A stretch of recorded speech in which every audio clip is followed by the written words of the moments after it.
Hello everyone. सभी freshers का स्वागत है इस जावा इंटरव्यू प्रिपरेशन सेशन में। मैं जानता हूं कि कॉलेज से निकलकर पहली बार कॉर्पोरेट इंटरव्यू के लिए जाते समय थोड़ा डर या घबराहट होना स्वाभाविक है कि पता नहीं क्या पूछ लेंगे, लेकिन डरने की कोई बात नहीं है।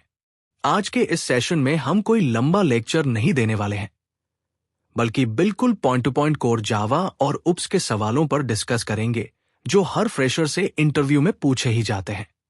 अगर आपने ये सवाल अच्छे से तैयार कर लिए तो आपका कॉन्फिडेंस लेवल एक अलग ही स्तर पर होगा। तो चलिए शुरू करते हैं आज का सफर। दोस्तों, अब आते हैं बिल्कुल शुरुआत वाले और एकदम बेसिक क्वेश्चन पर। What is the difference between a class and object? हालांकि ये सुनने में आसान लगता है, पर फ्रेशर्स अक्सर इसमें कंफ्यूज हो जाते हैं। इंटरव्यूअर्स को इसका एकदम सिंपल और क्लियर एक्सप्लेनेशन चाहिए होता है।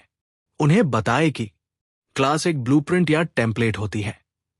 सोचिए कि एक रेस्तरां के मेनू कार्ड पर मैगी या कॉफी लिखा है और उसके नीचे लिखा है कि इसमें क्या क्या सामग्रियां, इंग्रेडिएंट्स पड़ेंगी।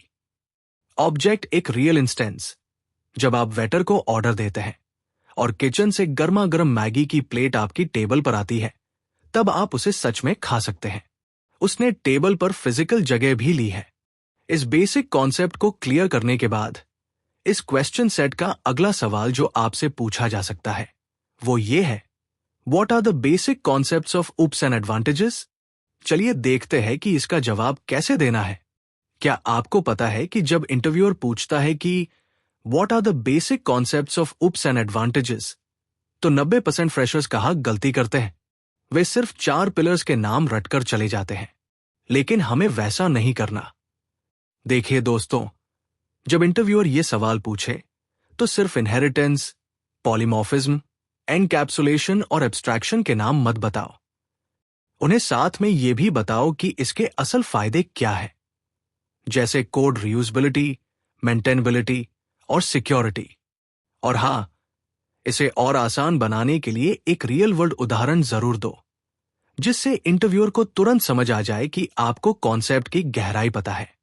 दोस्तों, अब आते हैं अपने इस सेशन के बहुत हाई इंपॉर्टेंट और नेक्स्ट पॉपुलर क्वेश्चन पर। What is method overloading and how is it different from method overriding? यहां फ्रेशर्स अक्सर कंफ्यूज हो जाते हैं, पर आपको बिल्कुल क्लियर रहना है। इंटरव्यूअर्स को सीधा और क्लियर डिफरेंस सुनना पसंद है। उन्हें बताओ कि मेथड ओवरलोडिंग ये कंपाइल टाइम स्टैटिक बाइंडिंग पर होती है, जिसमें मेथड का नाम सेम होता है पर पैरामीटर्स अलग होते हैं एक ही क्लास में। मेथड ओवरराइडिंग ये रन टाइम डायनेमिक बाइंडिंग पर होती है, जिसमें चाइल्ड क्लास पेरेंट क्लास के मेथड को अपनी जरूरत के हिसाब से रीडिफाइन करती है। दोस्तों, पिछले सवाल के बाद इस क्वेश्चन सेट का अगला बहुत ही महत्वपूर्ण क्वेश्चन है, कैन वी ओवरलोड और override a static method in Java? Interviewer अक्सर फ्रेशर्स को इस ट्रिकी सवाल में फंसाने की कोशिश करते हैं। इसका जवाब आपको बहुत ही कॉन्फिडेंस के साथ देना है। ओवरलोडिंग, हाँ, हम स्टैटिक मेथड को ओवरलोड बिल्कुल कर सकते हैं।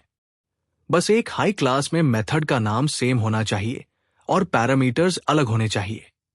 ओवरराइडिंग, नहीं, हम स्टैटिक मेथड को ओवरराइड नहीं कर सकते, क्योंकि स्टैटिक मेथड्स क्लास से जुड़े होते हैं, कंपाइल टाइम पर बाइंड होते हैं, जबकि ओवरराइडिंग रन टाइम पर काम करती है। इसे मेथड हाइडिंग कहते हैं। दोस्तों, अब बढ़ते हैं अपने इस सेशन के एक और बहुत ही दिलचस्प और ट्रिकी क्वेश्चन की तरफ। How is multiple inheritance implemented in Java और how to resolve diamond problem? Interviewer अक्सर ये चेक करने के लिए पूछते हैं कि जावा में डायरेक्ट मल्टीपल इनहेरिटेंस क्यों नहीं होता। उन्हें पूरी कॉन्फिडेंस के साथ समझाओ कि जावा डायरेक्ट मल्टीपल इनहेरिटेंस यानी एक चाइल्ड क्लास का 2 पेरेंट क्लासेस को एक साथ एक्सटेंड करना सपोर्ट नहीं करता। इसके पीछे की वजह है डायमंड प्रॉब्लम, जिसमें यह कंफ्यूजन हो जाती है कि अगर 2 पेरेंट्स के पास सेम नाम का मेथड हो तो चाइल्ड किसका मेथड कॉल करे। सॉल्यूशन, लेकिन इसका समाधान जावा ने इंटरफेसेस और जावा 8 के डिफॉल्ट मेथड्स के जरिए दिया है, जिससे हम बिना किसी कंफ्यूजन के सेफली मल्टीपल इनहेरिटेंस का फीचर पा सकते हैं। दोस्तों, पिछले कॉन्सेप्ट को बेहतरीन तरीके से समझने के बाद अब हमारे इस क्वेश्चन सेट का अगला बहुत ही पॉपुलर और इंपॉर्टेंट क्वेश्चन आता है। What is the difference between an abstract class and an interface? Interview में यह सवाल लगभग हर जावा डेवलपर से पूछा जाता है। इंटरव्यूअर को इसका जवाब देते समय आपको दोनों के बीच के मुख्य अंतर बिल्कुल साफ-साफ और आसान शब्दों में बताने हैं। पहली बात, एब्स्ट्रैक्ट क्लास से आप सिर्फ एक ही क्लास को एक्सटेंड कर सकते हैं, जबकि इंटरफेस के साथ आप मल्टीपल इंटरफेसेस को इंप्लीमेंट कर सकते हैं। दूसरी बात, एब्स्ट्रैक्ट क्लास के पास नॉर्मल बदलने वाले म्यूटेबल वेरिएबल्स हो सकते हैं, पर इंटरफेस के अंदर जो वेरिएबल्स होते हैं वे फिक्स यानी पब्लिक स्टैटिक फाइनल होते हैं। तीसरी बात, एब्स्ट्रैक्ट क्लास के पास अपना कंस्ट्रक्टर होता है, पर इंटरफेस में कोई भी कंस्ट्रक्टर नहीं होता।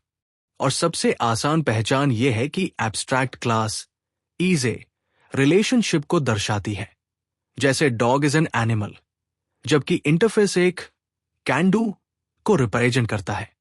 दोस्तों, पिछले टॉपिक्स को अच्छे से समझने के बाद अब हमारे इस क्वेश्चन सेट का अगला बहुत ही मजेदार और इंटरव्यूअर का फेवरेट रैपिड फायर सवाल आता है। Can a class implement more than one interface? Can a class extend more than one class? Can an interface extend more than one interface? अक्सर इंटरव्यू में इस तरह के कंफ्यूजिंग सवाल पूछकर चेक किया जाता है कि आपके फंडामेंटल्स कितने स्ट्रांग हैं। इसका सीधा और सटीक जवाब आपको एक लाइन में ऐसे देना है।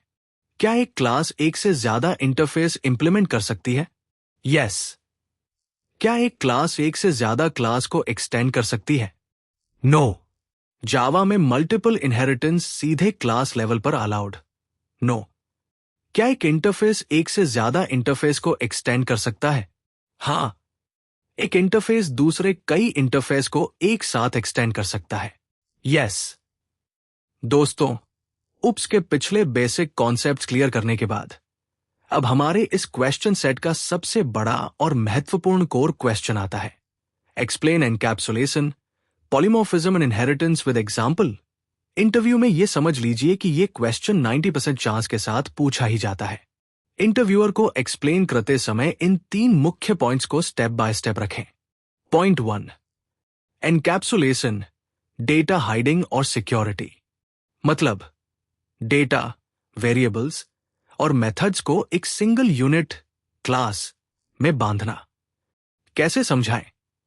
जैसे कैप्सूल के अंदर दवाई सुरक्षित रहती है, वैसे ही हम वेरिएबल्स को प्राइवेट रखते हैं और उन्हें सुरक्षित तरीके से एक्सेस करने के लिए पब्लिक गेटर सेटर मेथड्स का उपयोग करते हैं।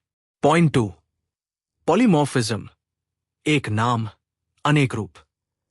मतलब एक ही चीज का अलग अलग परिस्थितियों में अलग व्यवहार करना। कैसे समझाएं? इसका सबसे आसान उदाहरण मेथड ओवरराइडिंग है, जहां पेरेंट क्लास के मेथड को चाइल्ड क्लास अपनी जरूरत के हिसाब से बदल लेती है। Point 3, inheritance, code reusability. मतलब पुरानी क्लास, पेरेंट सुपर क्लास की प्रॉपर्टीज और मेथड्स को नई क्लास, चाइल्ड सब क्लास में इस्तेमाल करना। कैसे समझाएं? इसके लिए जावा में एक्सटेंस कीवर्ड का इस्तेमाल किया जाता है ताकि बार बार एक ही कोड न लिखना पड़े। आप सभी का बहुत बहुत धन्यवाद। मैं अपने इस चैनल पर इंटरव्यू प्रिपरेशंस और करियर से जुड़ी ऐसी ही कई और भी काम की जानकारियां लगातार शेयर करता रहूंगा। इसलिए अगर आप इंटरव्यू में सफलता पाना चाहते हैं और कोई भी जरूरी अपडेट मिस नहीं करना चाहते, तो चैनल को सब्सक्राइब करना बिल्कुल न भूलें। ऑल द बेस्ट और मिलते हैं अगले वीडियो में।